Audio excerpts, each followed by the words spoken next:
हरिओम। આપણે ગુજરાતીની અંદર સેમેસ્ટર 2 જેનું કાવ્ય ભણવાના છે। કાવ્યનું નામ છે વડાવી આવી બા। સૌપ્રથમ તો આપણે કાવ્યની અંદર શબ્દાર્થ મેં બોર્ડ ઉપર લખી દીધા છે, તો તમે તમારી નોટબુકની અંદર શબ્દાર્થ છે તમે નોંધ કરશો। ચલો, તમારા પાઠ્યપુસ્તકની અંદર પાના નંબર છે 1। સૌપ્રથમ આપણે વાત કરી કવિની, તો આ કવિ છે ઉષ્ણસ। हाँ, પણ હું તમને કહીશ કે જેવી રીતના કાવ્યની અંદર પ્રાર્થના ગીત છે, ઉર્મી ગીત છે, એવી રીતના કાવ્યનો પ્રકાર છે સોનેટ। શું છે કાવ્યનો પ્રકાર? સોનેટ। તો આપણે ધ્યાન આપીએ। કવિ નટવરલાલ કુબેરદાસ પંડ્યા ઉષ્ણસ વડોદરા જિલ્લાના સાવલી ગામના વતની હતા। વલસાડની અંદર જે કોલેજ આવેલી છે એની અંદર પોતે અધ્યાપક અને આચાર્ય તરીકેની ફરજ બજાવેલી હતી। પોતે પ્રસૂન, આદ્રા, નેપથ્ય, તૃણનો ગ્રહ આવા ઘણા બધા કાવ્ય સંગ્રહો છે એને લખેલા છે। સોનેટ કાવ્ય પ્રકારમાં તેમણે ઘણી કે સોનેટ માળાઓ છે એને આપેલી છે। વાત્સલ્ય ભાવ, નિરૂપતા, કુટુંબ ચિત્રો, ગ્રીષ્મ અને વર્ષાના મનોહર પ્રકૃતિ વર્ણનો અને કાવ્યમાંથી સ્ફુરી રહેતું ચિંતન આ કવિની નોંધપાત્ર એક લાક્ષણિકતા છે। યાદ રાખજો, અને અગાઉ પણ મેં તમને કીધેલું છે કે કાવ્યના જે કવિ છે એના જે શિક્ષણ છે, એને કાવ્ય સંગ્રહો કયા કયા કરેલા છે, એનું નાટક કયું છે, એને કયો ચંદ્રક મળેલો છે, એ પણ તમને વિકલ્પની અંદર પૂછાય છે। કાવ્યની અંદર આપણે શું ભણવાના છીએ એની આપણે થોડીક જાણકારી છે મેળવીએ તો કે છે કે દિવાળીની રજાઓમાં દૂર દૂરના ગામથી આવેલા સંતાનો અને તેમના પરિવારની રજાઓ પૂરી થતાં જ પોતપોતાના ગામની અંદર પાછા વિદાય થાય છે। આપણે પણ દિવાળીની રજા છે જ્યારે પડવાની હતી ત્યારે આપણે આપણા ગામની અંદર એટલે કે આપણું જે વતન હોય છે ત્યાં આગળ દિવાળીની રજા છે એ કરવા માટે જઈએ છીએ। પણ અહીંયા તો દિવાળીની રજા પૂરી થઈ અને ફરી પાછા પોતાના ધંધા કામ બરાબર છે એના માટે એના જે સંતાનો છે એના પરિવાર સાથે જાય છે। એની આ કાવ્યની અંદર કંઈક વાત કરેલી છે, જો આગળ। ત્યારે માના હૃદયમાં સ્વજન વિયોગની જે વેદના થાય છે, દુઃખ થાય છે, એનું વર્ણન આ કાવ્યની અંદર સરસ મજાનું કરવામાં આવેલું છે। માતા પિતા, વૃદ્ધ વિધવા હોય, સૌના ચિત્ત નજીક આવી રહેલા વિરહની વ્યગ્ર છે। છેવટે બધા સંતાનોને વિદાય આપી પાછી વળતી બા ઘરને ખાલી જોઈ અને બહાર પગથિયે જ બેસી પડે છે, કેમ કે ઘર આખું હર્યું ભર્યું હોય અને ઘર ખાલી ખમ થઈ જાય છે, એ પણ એને દુઃખ થાય છે। અહીં વિરહને કવિ એક પાત્ર રૂપે નિરૂપે છે। વાત્સલ્ય વિષયક આ સોનેટની અંદર કવિ માના હૃદયનું જે સ્નેહ છે તેમજ સંતાન વિરહથી વ્યાપેલા શોકનું હૃદયસ્પર્શી નિરૂપણ કરી વર્ણન દ્વારા જ આપણને આ સરસ મજાનું કાવ્ય છે એ કહે છે। આપણે આગળ પણ મા વિશેના કાવ્યો છે એ ભણેલા છે। ધોરણ 7ની અંદર પણ તમે જનનીવાળું કાવ્ય છે, પહેલા સેમેસ્ટરની અંદર પણ તમે ચોથું કાવ્ય મા વિશેનું તમે શીખી ગયેલા છે। તો આની અંદર પણ આપણે કંઈક મા વિશેનું છે જોઈએ તો સૌપ્રથમ આપણે શબ્દાર્થ છે એને જોયો। પહેલો શબ્દ છે ધંધાર્થે। તો ધંધાર્થનો અર્થ શું થાય છે? ધંધા કે વ્યવસાય માટે કે જે ગંગામાં સ્વરૂપ એટલે કે વિધવા સ્વરૂપની અંદર આગળ જે વિશેષણ મુકાય છે એને આપણે શું કહેવાય છે? ગંગામાં સ્વરૂપ। તમે કદાચ કંકોત્રીની અંદર ગ એવો પોઈન્ટ કરીને તમે શબ્દ છે જોયેલો હશે, બરાબર છે? નીચનું, નીચ એટલે પોતાનું, નીચનું એટલે પણ પોતાનું જ થશે। સદાના ગંગામાં સ્વરૂપ એટલે નાની ઉંમરની અંદર જો કોઈ સ્ત્રી વિધવા બની જાય તો એને કહેવાય સદાના ગંગામાં સ્વરૂપ। આ તમને શબ્દ સમૂહની અંદર પણ પૂછાઈ શકે। લખાયેલા કર્મે એટલે નસીબમાં લખેલો, આપણે એમ કહીએ કે તો અમારા ભાઈ બરાબર છે એટલે એ નસીબ। ઉવેકું એટલે અવગણું, આપણે ધ્યાન ના આપતા હોય અવગણતા હોય છે એ। જરણ એટલે ઘરડું, વૃદ્ધ જેને આપણે કહીએ તે। વિરહ એટલે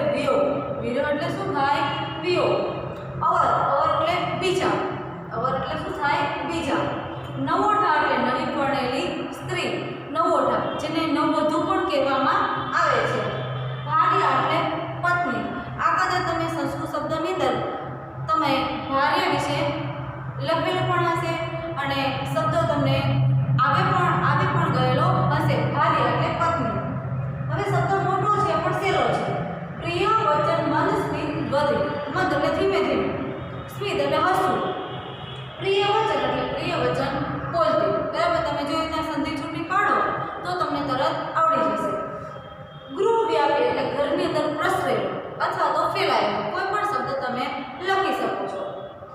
પડી બેસી પગથિયે.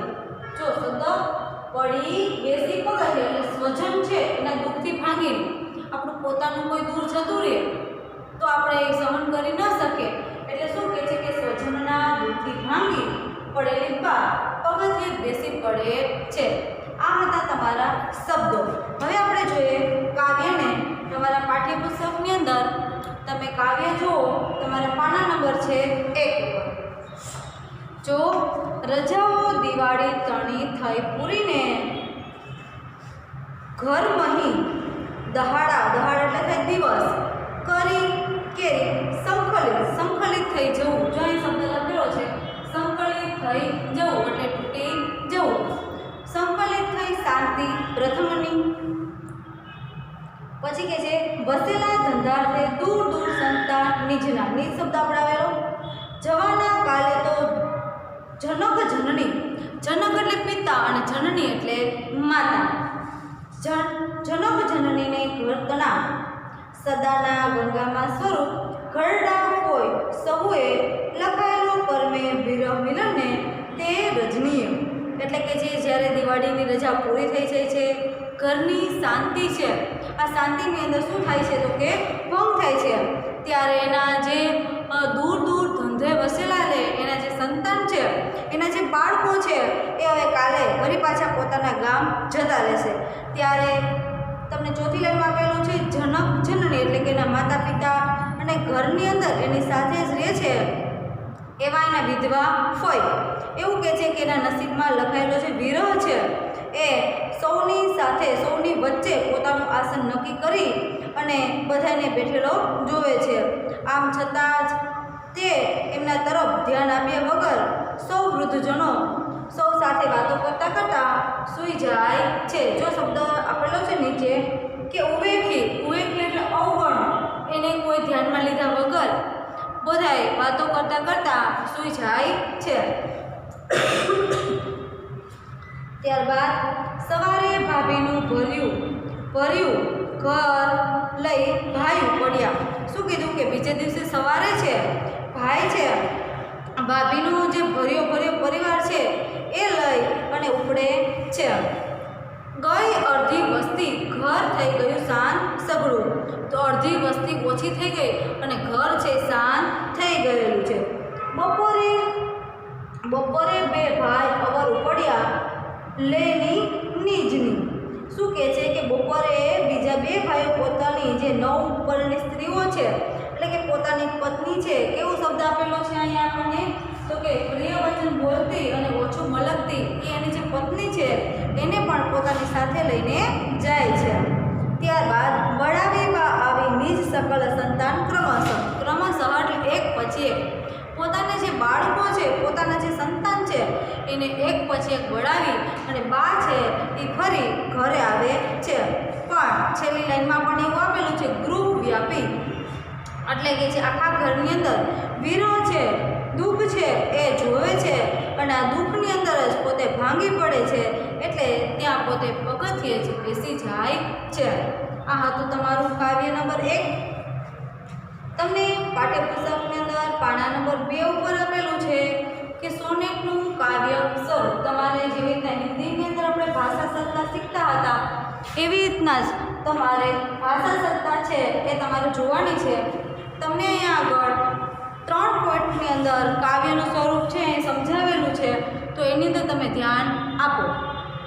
ચલો, એવું કીધેલું છે કે સાહિત્ય એટલે ભાષાની આનંદમયી પ્રવૃત્તિ. સાહિત્યના દરેક સ્વરૂપને પોતાના જે નિયમ એની પરંપરા હોય છે, એના અલગ અલગ સ્વરૂપો દ્વારા એ અભિવ્યક્ત થાય છે.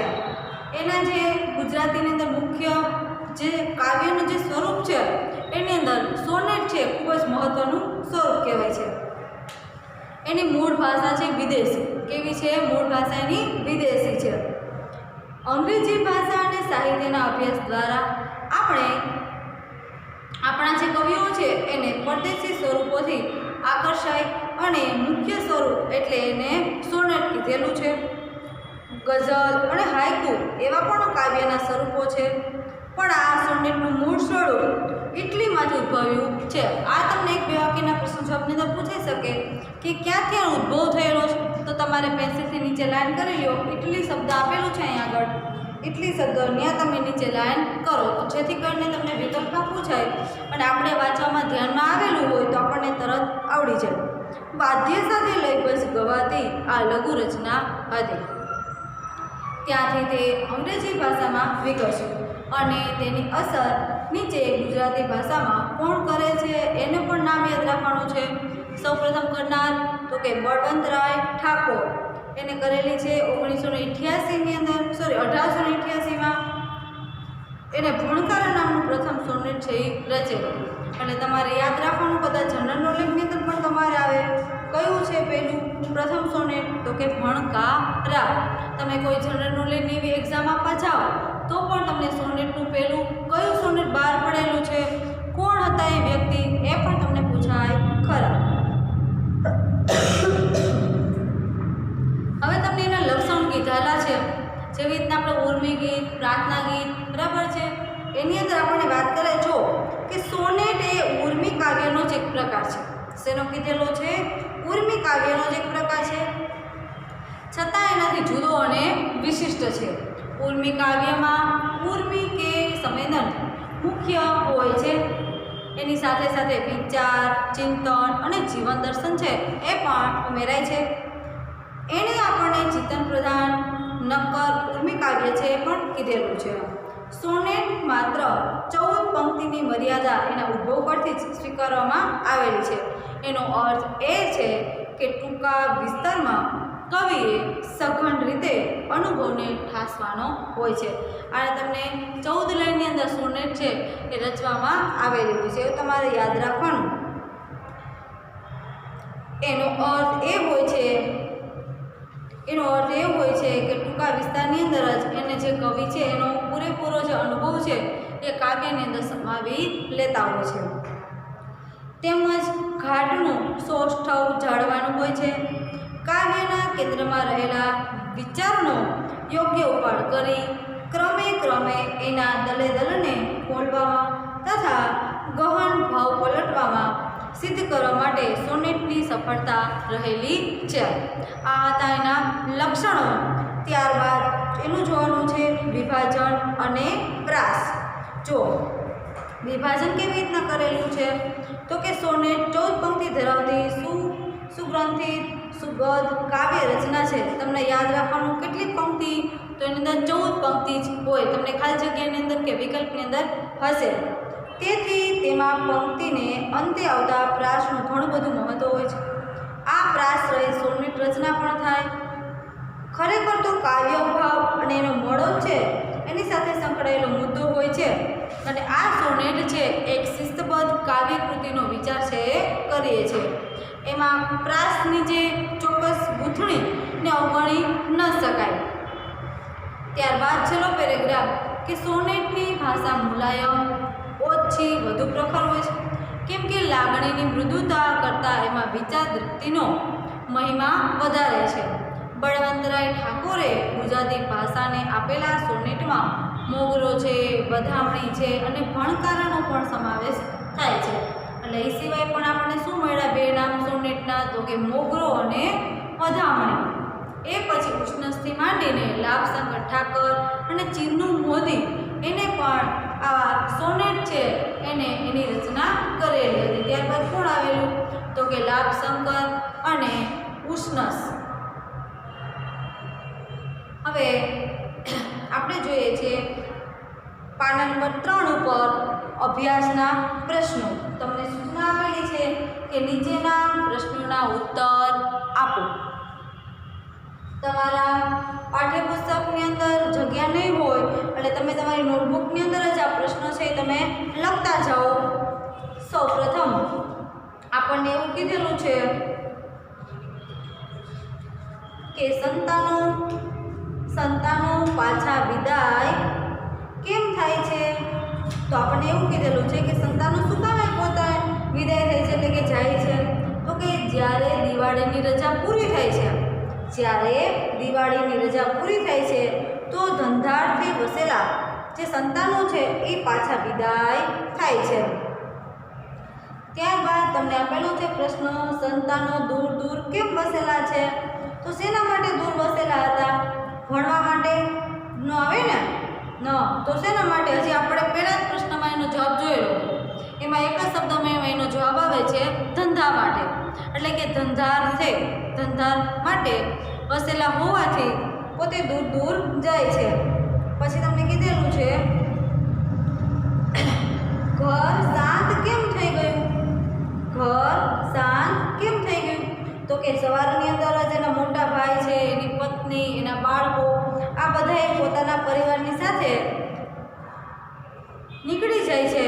એટલા માટે ઘરની વસ્તી છે અડધી થઈ જાય છે. એટલે ઘરની અંદર જે સુનસામ થઈ જાય છે. એટલે શું કહે છે આપણને કે ઘર છે એ શાંત થઈ ગયેલું લાગે છે. કેમ કે આખું ઘર ખાલી થઈ જાય તો ઘર કેવું લાગે? ખાલી ખાલી લાગે છે. ત્યારબાદ તમને ચોથો પ્રશ્ન આપેલો છે કે બા પગથિયા પર કેમ બેસી ગઈ? તો આપણે લખવાનું કે પોતાના જે સંતાનો છે એ ક્રમશઃ એટલે વારાફરતી અથવા તો એક પછી એક કે પોતે વળાવી આવે છે. એટલા માટે જ પોતે દુઃખથી ભાંગી, અને આપણે શબ્દ અહીંયા આવેલો હતો ને કે દુઃખથી ભાંગી અને બા છે એ પગથિયે બેસી જાય છે. તમને કીધેલું છે સ્વાધ્યાયના પ્રશ્નોની અંદર કે નીચેના પ્રશ્નના ઉત્તર આપો.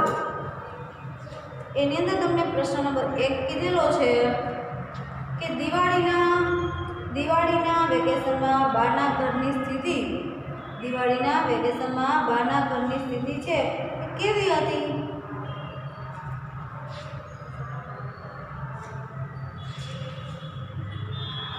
તો તમને ખબર હોય કે દિવાળીના વેકેશનની અંદર બાનું ઘર છે એ હર્યું ભર્યું હતું. બધાય દિવાળીના રજાઓ પર પોતાના ઘરે આવેલા હતા.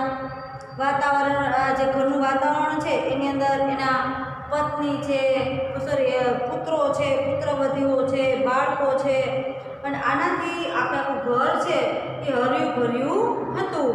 એટલા માટે જ દિવાળી છે એ આપણે એવું કહી શકીએ કે આવી એના બાના જે ઘરની સ્થિતિ છે એ હતી, એવું આપણે લખી શકાય છે. ત્યારબાદ તમને કીધેલું છે કે ઘરની શાંતિ સંકલિત થવાનું કારણ. ઘરની શાંતિ સંકલિત થવાનું કારણ શું હતું? તો કે ઘરની જે શાંતિ છે તૂટી જવાનું કારણ કે જ્યારે દિવાળીનું વેકેશન પૂરું થઈ જાય છે અને જે ધંધાર છે એના વસેલા જે દૂર દૂરના એના સંતાનો છે એ ફરી પાછા જતા રહે છે.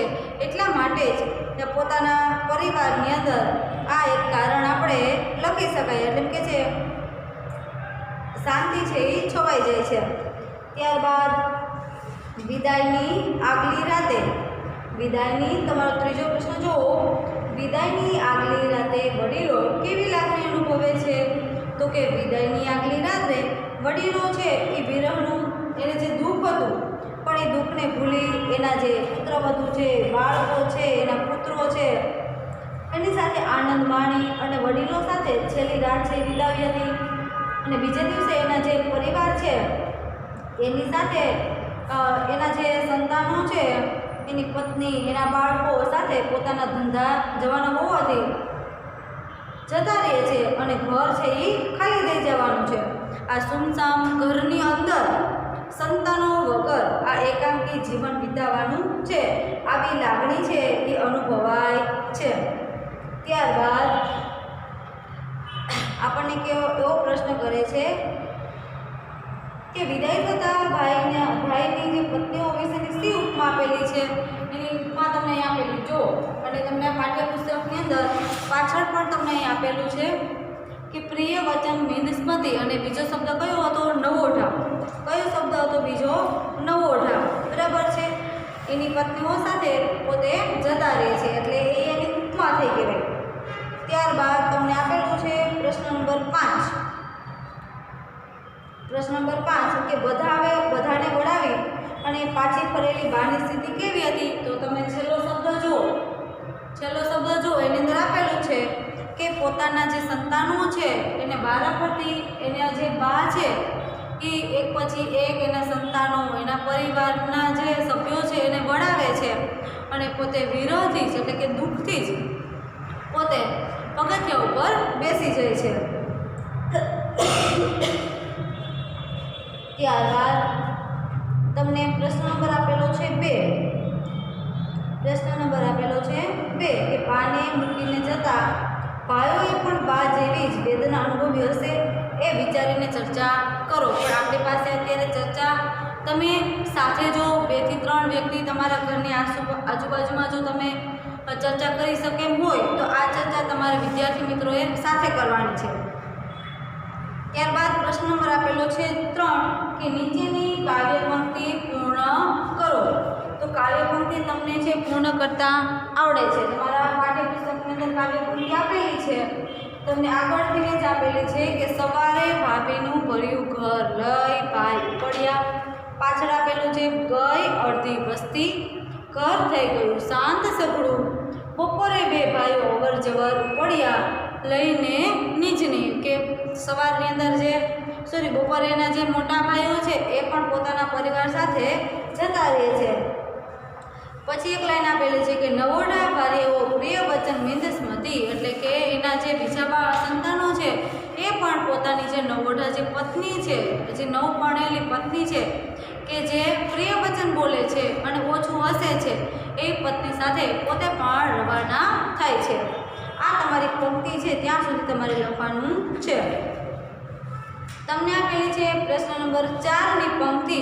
પ્રશ્ન નંબર 4ની પંક્તિ જો વડાવી આવી બા, છેલ્લી 2 લાઈન આપેલી છે ને પાઠ્યપુસ્તકની અંદર, છેલ્લી 2 લાઈન આપેલી છે જો કે વડાવી આવી બા નિજ સકલ સંતાન ક્રમશઃ ગૃહ વ્યાપી જોયેલો વિરહ પડી બેસી પગથિયે. કે પોતાના સંતાનોને એક પછી એક વડાવી અને પાછી ફરી ત્યારે આખા ઘરની અંદર વિરહ છે એટલે કે દુઃખ છે એ વ્યાપેલો હતો.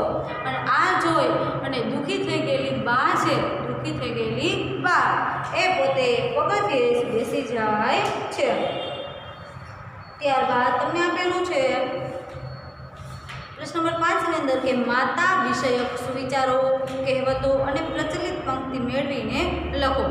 જેવી રીતના તમે આગળ ચોથા કાવ્યની અંદર તમે મા વિશેની કહેવત લખેલી હતી કે ભાઈ ગોળ વિના મોરો કંસાર, માતા વિના સૂનો સંસાર, આવું બધું લખેલું હતું. એ પંક્તિ તમને આવડે છે કે જ્યાં વા તે વા બીજા બધા વગડાના વા. આવા જે કહેવતો છે બોલાય છે આપણા સમાજની અંદર, એ કહેવતો છે એ પણ તમે તમારા શબ્દોની અંદર લખજો. અથવા કોઈ પંક્તિ મળે તમને, પંક્તિ મળે તો પંક્તિ છે એ પણ તમારી લખવાની છે. આપણે 7મા ધોરણની અંદર તમે હતા ત્યારે પણ તમારે આવી ગયેલું હતું કે મીઠા મધુરને મીઠા મેહુલા રેલો, એઠી મીઠી તે મોરી માતરે, જનનીની જોડ સખી નહીં જડે રેલો. અને આપણે એક પણ એ લખેલી હતી પંક્તિ કે જનની અને જન્મભૂમિ સ્વર્ગ કરતાં પણ મહાન છે. આવું આપણે લખેલું છે. તમને આપેલો છે પ્રશ્ન નંબર 6. પ્રશ્ન નંબર 6ની અંદર વાત્સલ્ય મૂર્તિમાં વિશે તમારે વાક્ય છે લખવાના છે. તો તમે જ્યારે આગળના ધોરણની અંદર કોઈ નિબંધ સ્પર્ધા હોય અને જો માતૃપ્રેમ વિશે તમારે નિબંધ લખેલો હોય, આગળ 7મા ધોરણની અંદર મને યાદ છે કે તમે માતૃપ્રેમ વિશેનો નિબંધ છે એ લખેલો છે. તો આ નિબંધ ઉપરથી પણ તમે 10 થી 15 વાક્યો છે એ લખી શકો છો. એટલે આ તમારું હોમવર્ક છે કે તમે આપણો પ્રશ્ન નંબર 6 છે કે વાત્સલ્ય મૂર્તિ માં વિશે છે એ તમે 10-12 વાક્ય લખજો. ત્યારબાદ સમાનાર્થી શબ્દો આપણને આપેલા છે. તો આ સમાનાર્થી શબ્દોની અંદર જનની એટલે શું થશે? માતા અથવા જનેતા. રજની એટલે રાત્રિ અથવા નિશા. ભાર્યા એટલે પત્ની અથવા વધુ. જરઠ એટલે વૃદ્ધ અને ઘરડું. નવોઢા એટલે નવપણિત અને નવવધુ. ત્યારબાદ પ્રશ્ન નંબર 8 છે વિરુદ્ધાર્થી શબ્દ. નિયત છે તો અનિયત. મિલન તો વિરહ. મંદ તો તીવ્ર અને સ્મિત તો રુદન. ત્યારબાદ તમને આપેલું છે પ્રશ્ન નંબર 9 પ્રશ્ન નંબર 9 ની અંદર તમારે એવું કીધેલું છે કે નીચેના વાક્યોમાં શબ્દો યોગ્ય રીતે ગોઠવેલી કાવ્ય પંક્તિ સ્વરૂપે લખો. આ તમને હોમવર્કમાં આપું છું કે આની અંદર જે પંક્તિ આપેલી કે સઘળું શાંત થઈ ગયું, ઘર વસ્તી અડધી ગઈ. હવે અહીંયા તમને જુઓ, આ જે પહેલી લાઈન આપેલી છે પાના નંબર 2 ઉપર પહેલી લાઈન આપેલી છે કે ગઈ અડધી વસ્તી, ઘર થઈ ગયું શાંત, સઘળું. તો આવી રીતના તમારે પાઠ્યપુસ્તકમાંથી શોધી અને આ જે 5 પંક્તિ છે એ તમારે જાતે કરવાની રહેશે. એટલે તમને પ્રશ્ન હું અત્યારે આપું છું હોમવર્કની અંદર. પ્રશ્ન નંબર તમારો 6 અને પ્રશ્ન નંબર તમારો 9 આ તમારે જાતે લખવાનું રહેશે. ત્યાં સુધીનું આપણે અહીંયા કરેલું છે. હવે તમને આપેલું છે પ્રશ્ન નંબર 10. હા, એ પણ તમારી જાતે જ લખવાનું રહેશે, કેમ કે એને એવું કીધેલું છે કે તમને મનગમતી વાનગી તમારી બા બનાવે ત્યારે તમે તેનું નિરીક્ષણ કરીને તે વાનગી બનાવવામાં કયા કયા સાધનો અને ખાદ્ય વસ્તુનો ઉપયોગ કરે છે એની તમારે યાદી કરવાની. તમને જે વસ્તુ ભાવે છે, તમારી કોઈ સ્વીટ હોય અથવા તો બીજી કોઈ પણ વસ્તુ તમને જે ફાસ્ટ ફૂડ ભાવે છે એ જ્યારે બનાવે છે તો એની અંદર કઈ કઈ વસ્તુ હાજર રાખે છે, કેવી રીતના બનાવે છે, આ બનાવવાની અંદર એ પણ કયા સાધનોનો ઉપયોગ કરો છો એની તમારે એક નોંધ છે કરવાની છે. તો હવે પછી આપણે આગળ તમને જોડણી પૂછાય તો તમને જોડણી આવી શકે. શબ્દ સમૂહ તો આપણે એક જ હતો અને મેં તમને કેવી રીતના કીધેલું હતું કે શબ્દ સમૂહ છે, સોરી રૂઢિપ્રયોગ છે, રૂઢિપ્રયોગ એક જ હતો. શબ્દ સમૂહ પૂછાય તો આ પણ શબ્દ સમૂહની અંદર આવી શકે, નવોઢા શબ્દ સમૂહની અંદર આવી શકે. પછી અહીંયા પણ મેં તમને કીધું હતું કે નાની વયમાં વિધવા થયેલા તો આપણે એવું લખવાનું ગંગામાં સ્વરૂપ. તો આ પણ તમારા શબ્દ સમૂહ હોઈ શકે. હવે પછી આપણે પહોંચ્યા છીએ તમારો પાઠ 12. તમારે વાંચવાનું રહેશે ઘરે પાઠ 12 નવા વર્ષના સંકલ્પો.